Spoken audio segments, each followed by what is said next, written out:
She was already inside the coop when I saw her bent over like she owned the place, carefully picking up an egg, cooing something sweet to the hens, like they belonged to her. My jaw tightened as I stood there unseen behind the barn wall, seeing my neighbor Karen. Yes, that Karen used my private farm as her personal grocery aisle. She had a yoga mat rolled up under one arm, a tote bag marked "Local is Love" over her shoulder, and a smug little grin on her face as she swiped the last egg. And the worst part was this wasn't the first time I knew.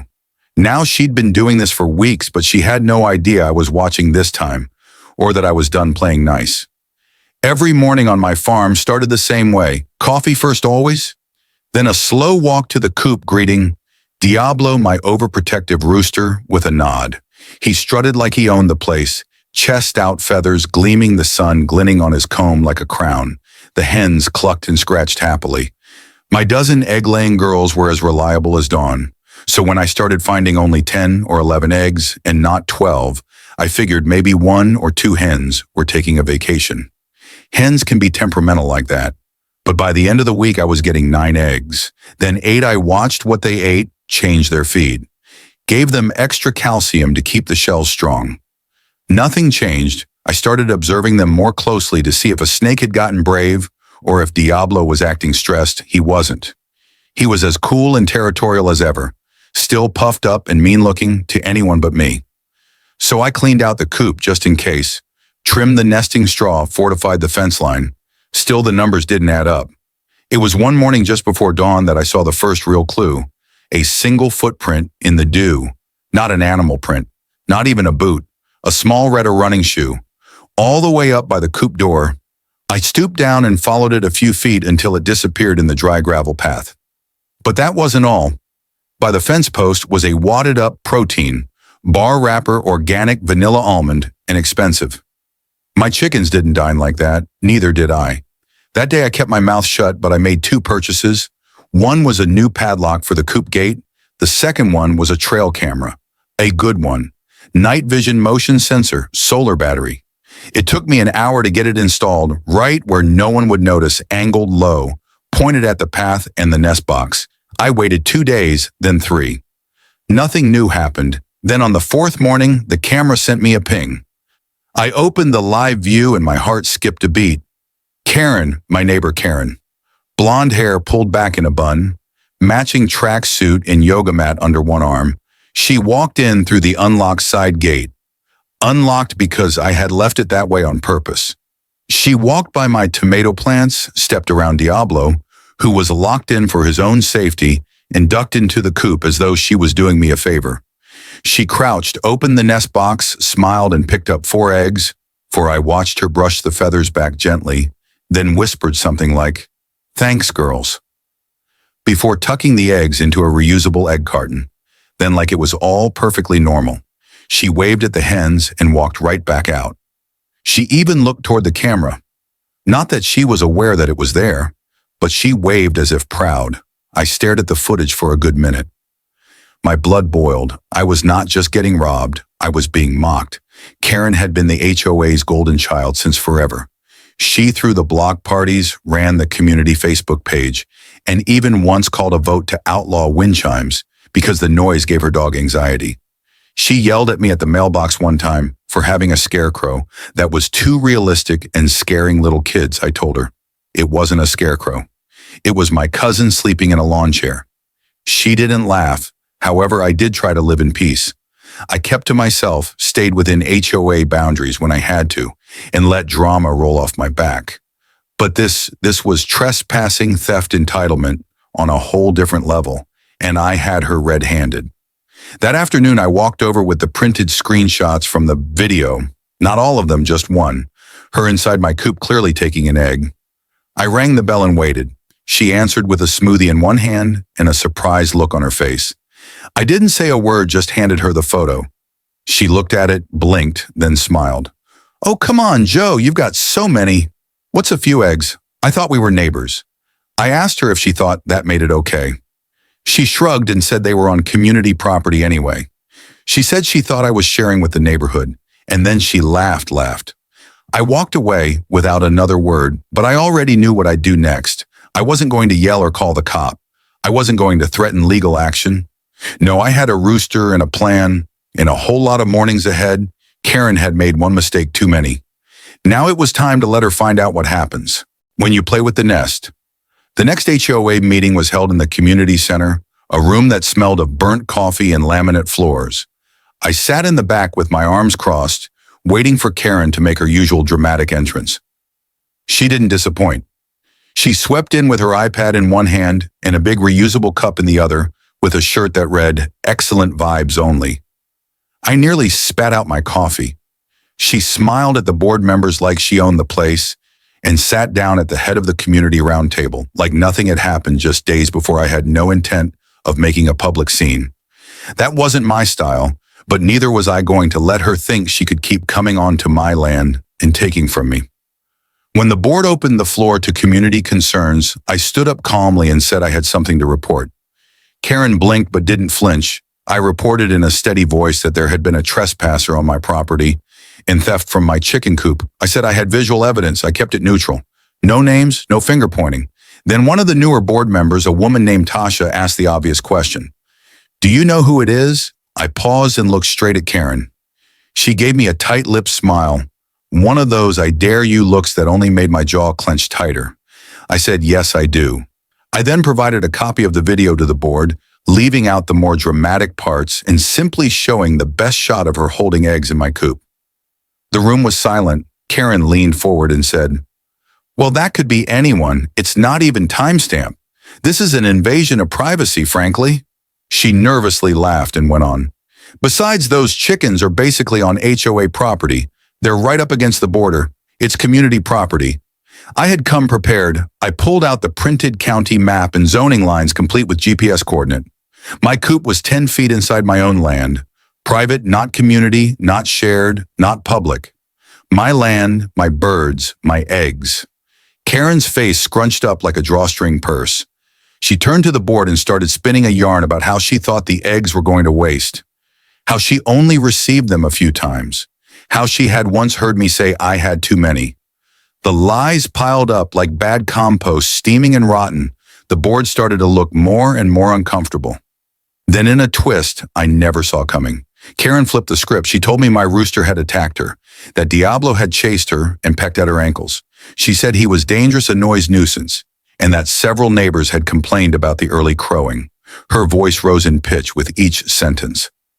"I just want to live in peace," she said dramatically, pretending to dab at her eye with a napkin from her smoothie sleeve. "This is harassment. He's trying to humiliate me. He's making this personal."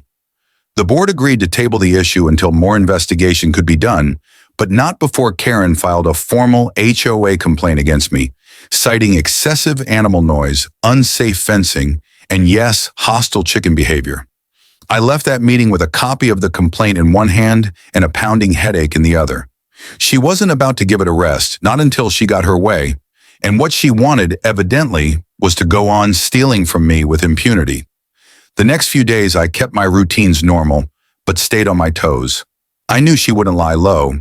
She was the type who doubled down. I reinforced my coop's fencing, laid down more gravel near the gate to capture footprints, and installed an additional camera. At a wider angle, I even went so far as to buy a decibel meter and take readings of Diablo's crowing at different times of day.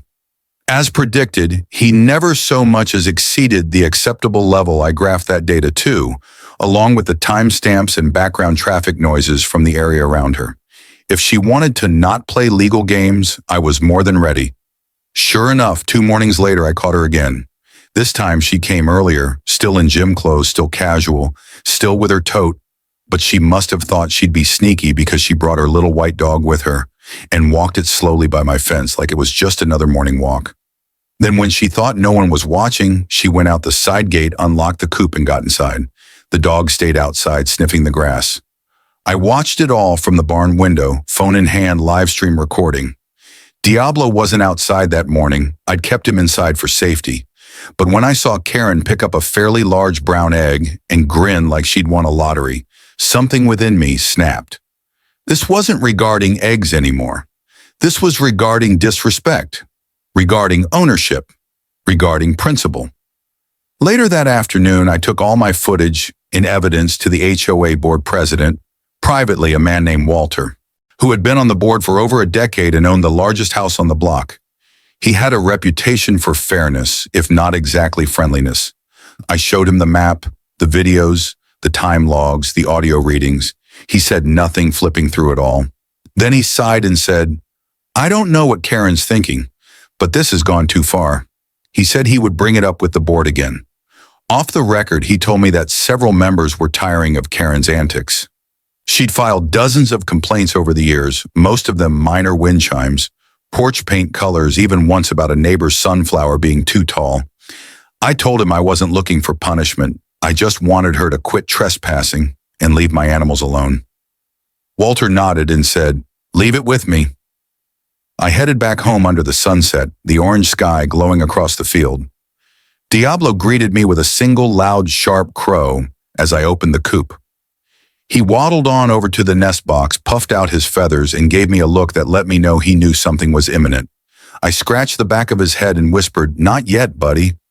Later that night, I set about devising a new plan, one that would ensure Karen never arrived near my hands again, one that would not include lawyers or board approval, just patience and feathers.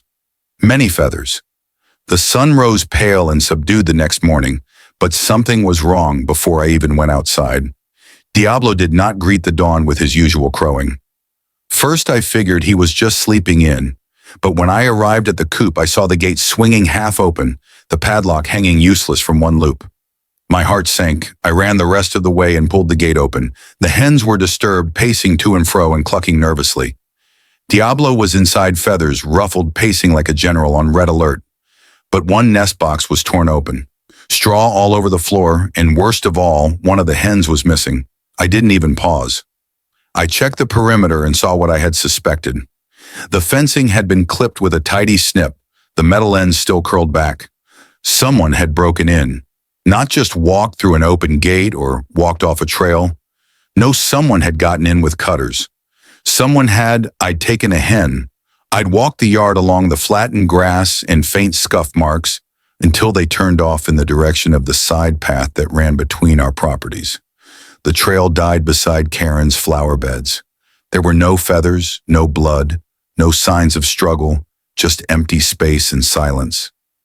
A sick feeling churned in my gut, part anger and part disbelief.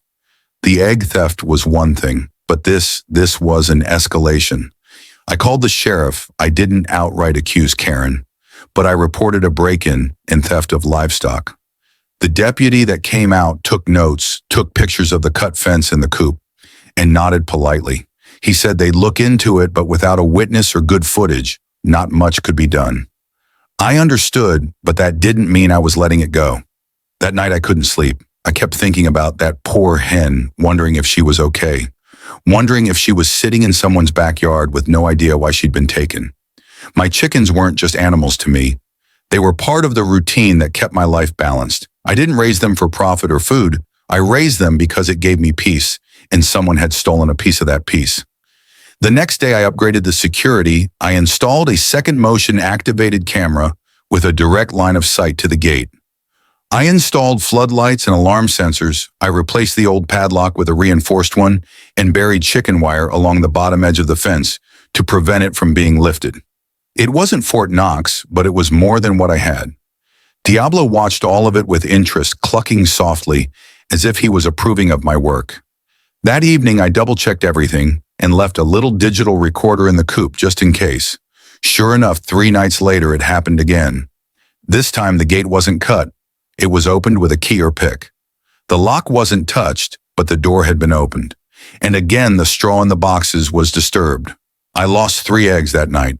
Not a hen, thank God, but enough to show someone had cracked the system. The cameras recorded the movement. A blurred figure in dark clothing is hidden by a hood. But I recognized the gait, the posture, the slight tilt of the head as they walked out of frame. I'd seen that walk 100 times. It was Karen. I didn't call the sheriff this time. I didn't tell anything to the HOA. I didn't make any updates online. I just smiled because now I had what I needed. She thought she was above the law. She thought this was a game. But she hadn't met Diablo formally, not face to face, not without challenges. and I was going to give her the introduction she had earned.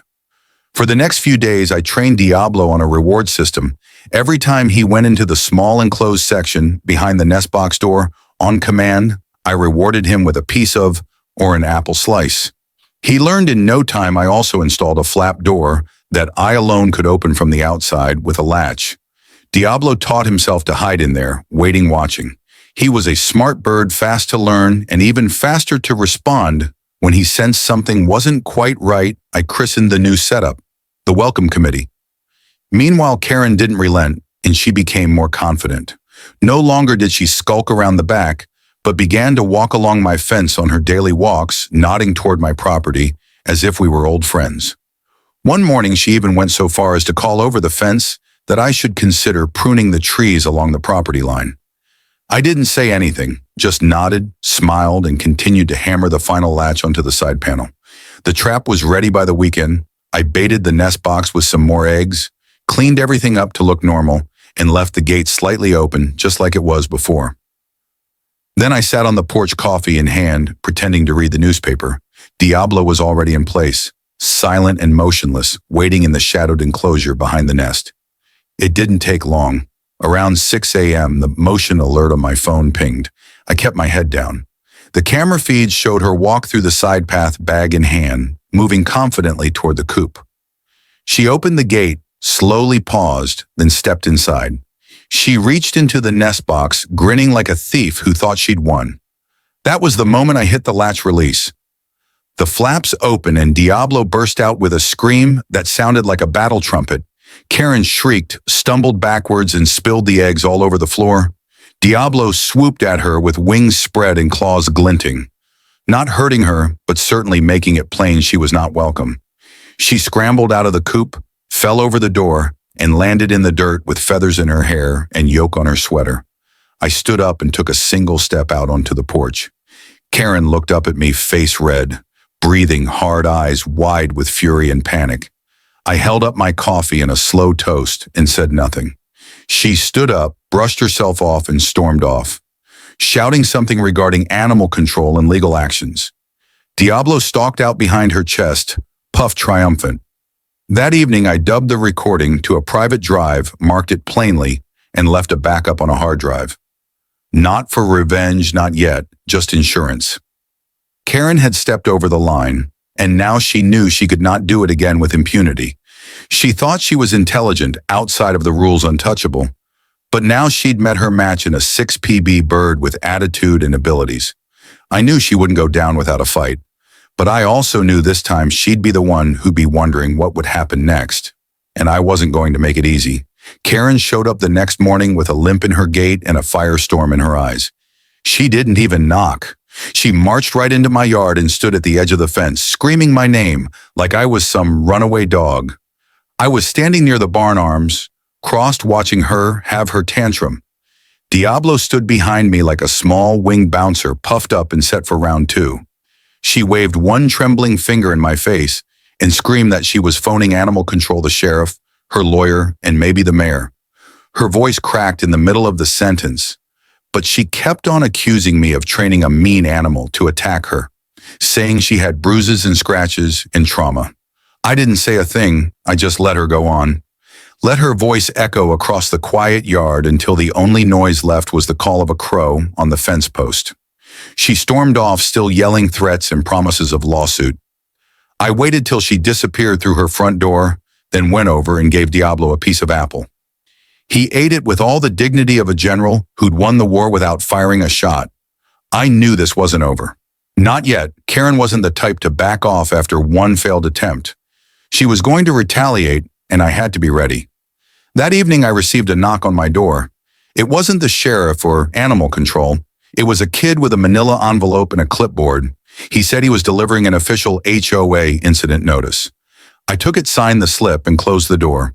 Inside, I read the document. Karen had filed a formal report accusing me of harassment, unsafe containment of livestock, and intentional intimidation. The words were ridiculous, but printed on HOA letterhead, which meant I had to respond.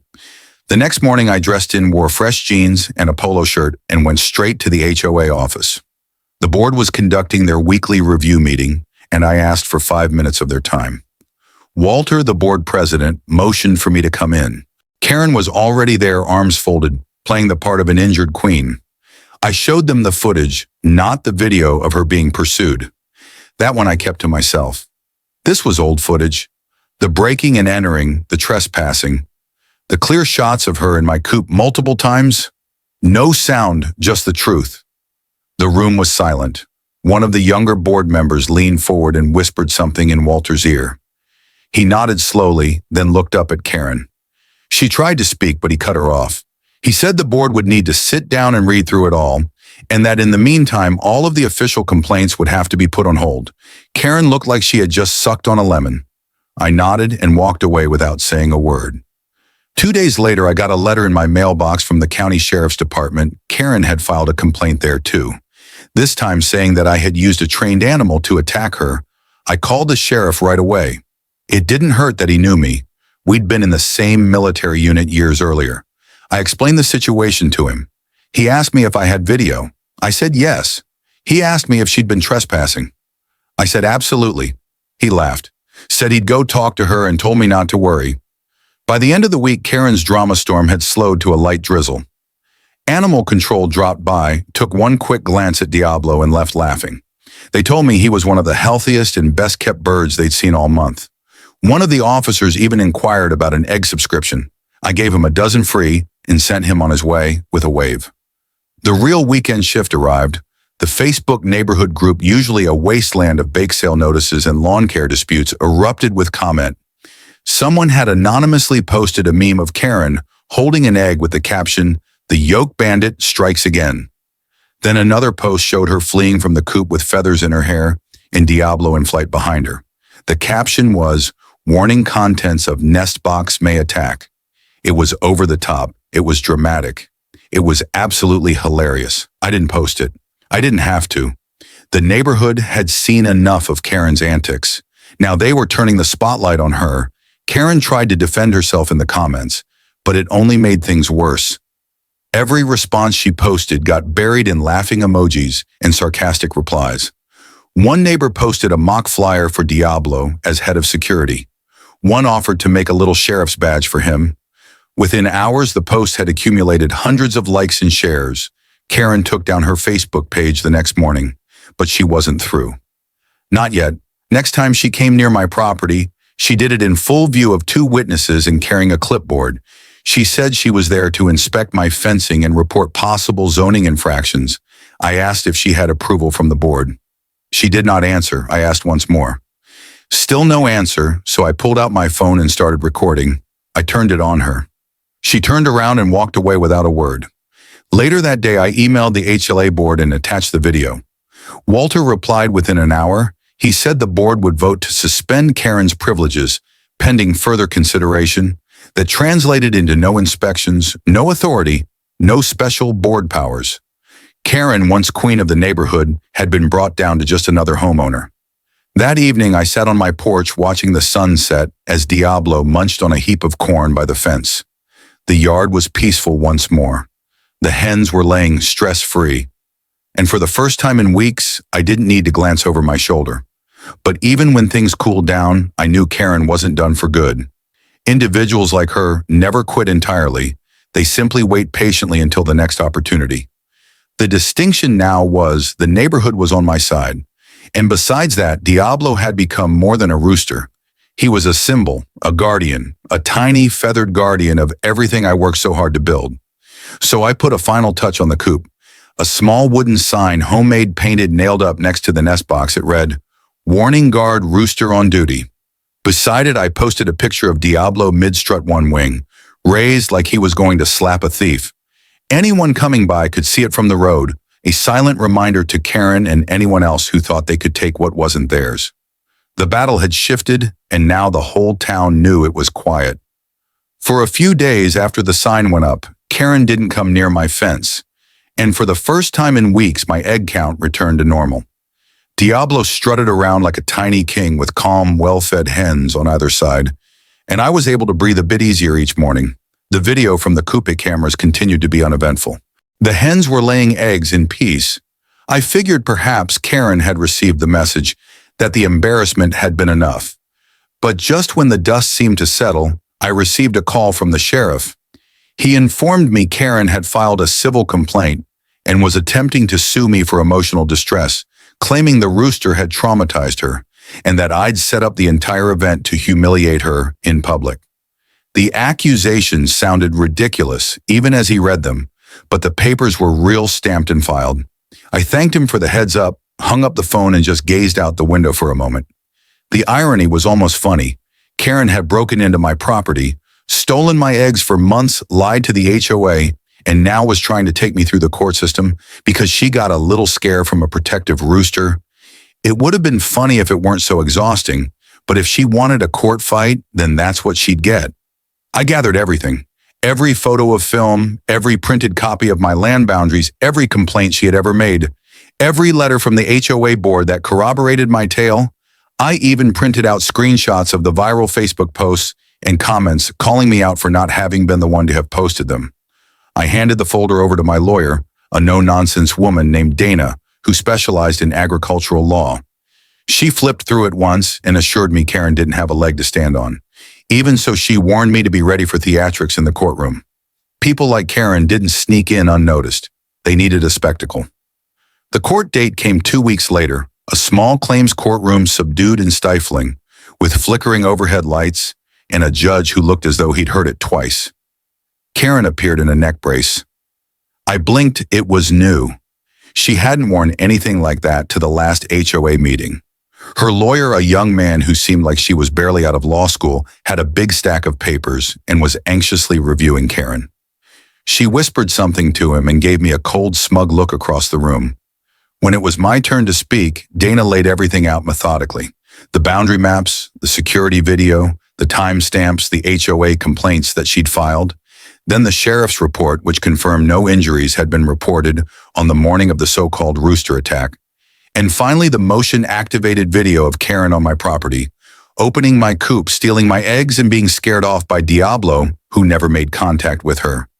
Karen's lawyer objected. He said the video was clearly edited, that I had put footage online to embarrass her publicly, but the judge asked for proof that I myself had uploaded anything. They had none. The judge halted, gazed down at the papers once more, then removed his glasses slowly and uttered something I shall never forget.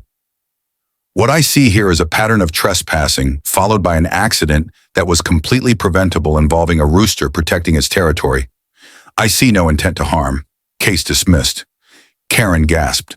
Her attorney whispered something in her ear again, but her face reddened and her mouth compressed into a line so fine it nearly vanished. She stood up, started to protest, and the judge raised one hand sharply. I suggest you walk away while you still can, ma'am? Outside the courtroom, Dana clapped my shoulder and said, go home and watch my bird. I drove home with the windows down and the air feeling lighter than it had in week. I saw Karen on the road by the gate to our neighborhood. She was standing beside her mailbox, the neck brace gone, typing furiously on her phone. She didn't look up as I drove by, but I knew this wasn't complete in her mind. She was still spinning, still trying to find a way to turn herself into the victim. But something had shifted in the neighborhood. People came by more often. A few neighbors brought over baked items and shared their own stories about Karen. One older couple said she had once taken their garden hose and said it was HOA property. Another one of the neighbors informed me Karen had yelled at her grandchildren for playing scooters in front of her driveway. It wasn't just me. Karen had been a thorn in everyone's side for years. She just finally picked the wrong person. Later that week, I got something surprise in the mail. A formal letter from the HOA board. Karen's position as chairperson had been officially removed. She was no longer allowed to issue citations, conduct inspections, or act in any official capacity on behalf of the HOA. The letter was polite but firm. The final sentence made me chuckle. The board has voted to promote community harmony by respectfully encouraging respectful boundaries in the future. A couple of days later, I saw a for sale sign in front of Karen's house. A small white sign tacked into her immaculate lawn, sloping slightly to the right. She didn't say goodbye to anyone. No goodbyes, just a moving truck that came at dawn and left before nightfall. The house sat empty for a while, and neighbors joked about planting a fruit tree in the yard to cleanse the space. I didn't join in the conversation. I was just glad it was over. I made one last improvement to my coop, cut a window panel of clear glass so the neighborhood kids could look in without getting too near. Diablo had become a kind of local mascot. People dropped off treats for him, took pictures from the fence line, and waved to him like he was royalty. I didn't object. He'd earned it. He hadn't just run off a trespasser. He'd defended the spirit of the place. One morning I found a note tucked under a dozen eggs in a carton, which someone had placed on my front step. It was written, "Thank you for standing up when no one else would. We were all watching. You did good." No signature, just the note and a smiling face drawn in the corner. I put the note in the drawer next to the feed scoop. Whenever I opened it, I grinned. The coop was peaceful once again. The hens produced their eggs. Diablo strutted his rounds and the sun came up just as it always had, warming the earth and reminding me that sometimes even a small act of courage, like letting a rooster do his job, could change everything. The house stood empty for nearly a month. Karen's front lawn grew uneven and patchy without her daily patrols.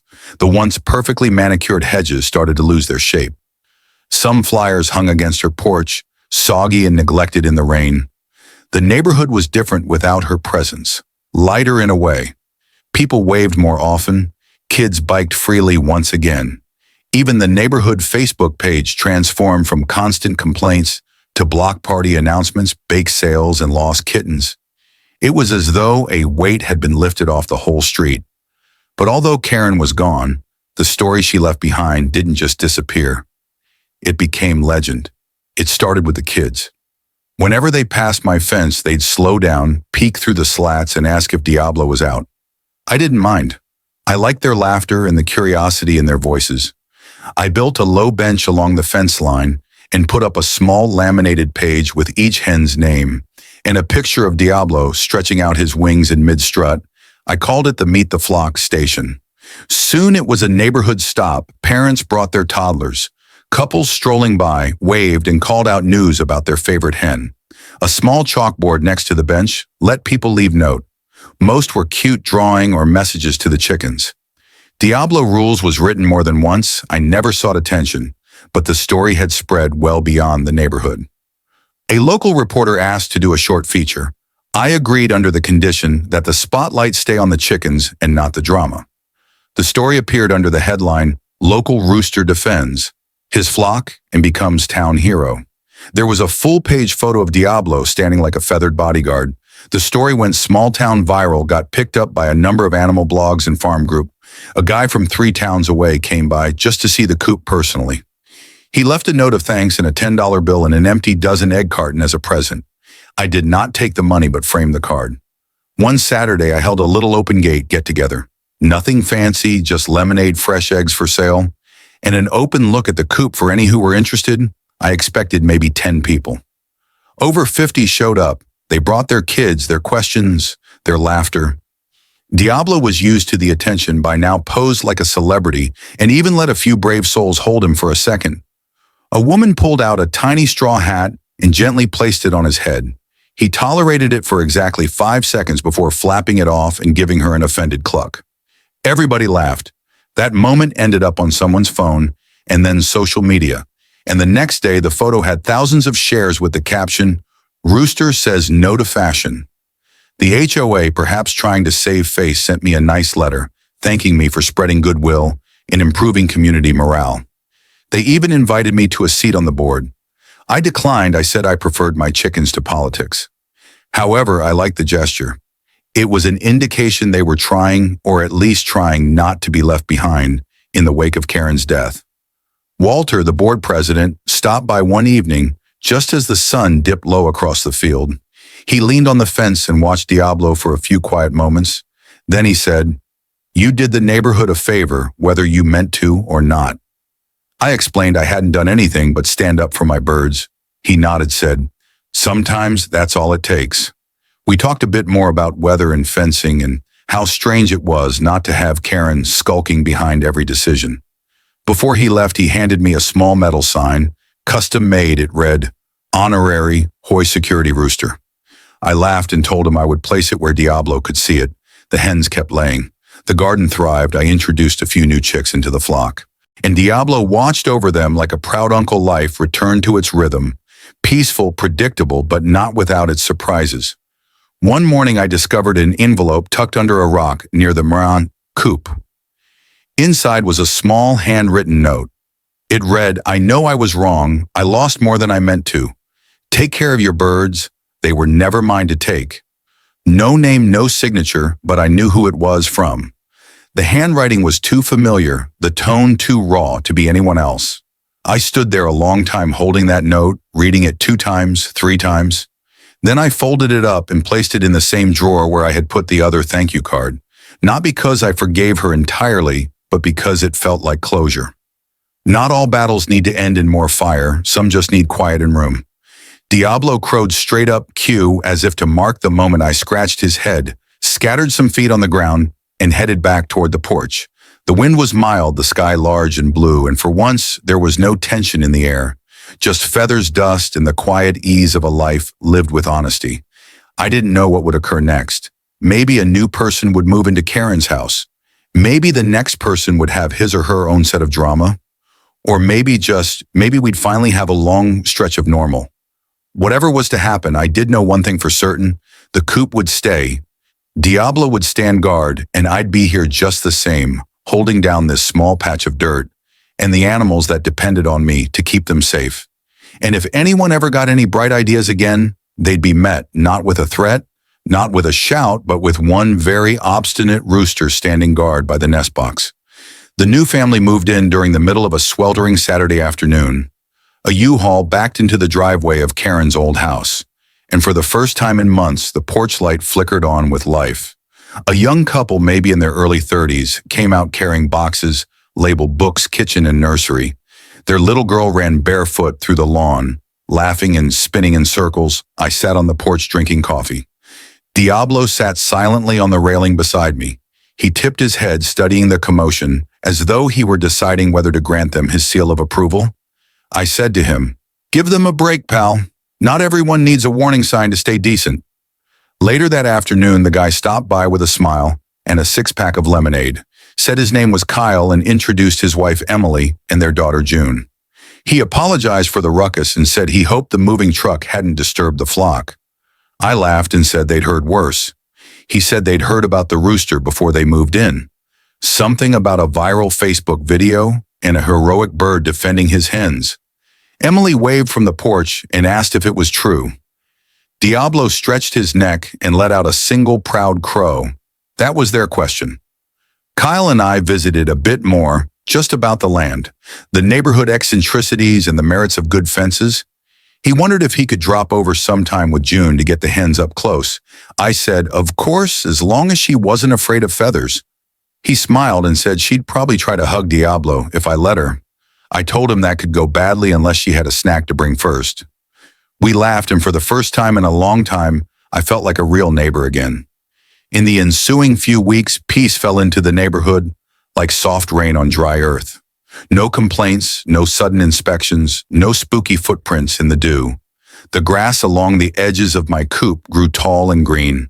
The hens laid steadily. Diablo guarded, and visitors walked by now and then, always courteous, always smiling. Some even brought garden trimmings as thank you offerings to the chickens. Someone hung a tiny wind chime on the edges of the fence. I left it there. It sang softly in the wind, and nobody had anything to say about it. No more. One morning, just after breakfast time, I saw Jun standing silently by the Meet the Flock bench. She had a little carrot in one hand and looked uncertain. Diablo was sitting on his favorite rock, watching her warily. I called over and asked if she wanted help. She said no, she just had to try something. She came close, crouched down, and left the carrot on the ground. Then she stepped back and waited. Diablo looked at the carrot, then at her, then slowly hopped down and nibbled at it. She beamed, didn't even blink. I nodded, impressed.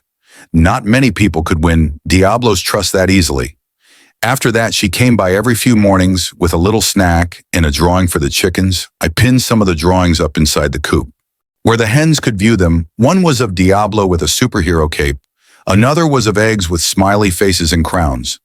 Summer turned into early fall and the days grew shorter, the light turning golden over the fields in the late afternoon. I completed the coop roof, put in a little heater for the colder nights, and added fencing to give the birds more room to roam. All things were in balance rooted. I had what I needed. The earth was solid beneath my feet, the air fresh, the chickens content. One evening I was sitting on the porch as the sun lowered itself and cast long shadows in the yard. Diablo jumped up onto the railing beside me and settled in with a gentle cluck. I looked out over the fence past the coop to the road that had carried Karen's voice and strife into my peace. It was quiet now, just the sigh of wind through the trees and the soft chirps of the settling flock. I thought about all that had happened. The first missing egg, the security footage, the screaming at the fence, the chase to the courtroom, and now here I was with a rooster riding shotgun and a little girl's drawing taped to the coop like a victory flag. The phone buzzed in my pocket, a text from Walter. It read, "Saw the chickens this morning. Place looks great. Thank you for keeping this street grounded." I smiled, put the phone in my pocket and leaned back in the chair. Sometimes the best kind of justice isn't loud. It's not a bang of a gavel or a fence line shouting match. It's the quiet resumption of normal, the steady pulse of a day, uninterrupted, the sound of laughter, supplanting tension, a kid feeding a rooster instead of a neighbor stealing from a nest box. I rose and visited the coop one last time before dark. The hens were already roosting, feathers puffed and heads tucked. I inspected the latch, secured the heat lamp on the bedding clean. Diablo followed me in, strutted beyond the nest, and roosted high above the door where he liked to sleep. I rubbed his back gently, whispered good night, and walked out, drawing the door closed behind me. The stars were starting to come out in the sky as I walked back to the porch. The wind had a gentle chill to it, but it wasn't uncomfortable, just enough to remind me the season was changing. I had no idea what winter would arrive, or the spring after, but I knew I'd be here with my boots in the dirt, my hands in the feed and my eyes on the fence line. Karen was gone, but the lessons she left behind would stay planted like a fence post in dry ground. Respect your neighbors. Stay off land that doesn't belong to you.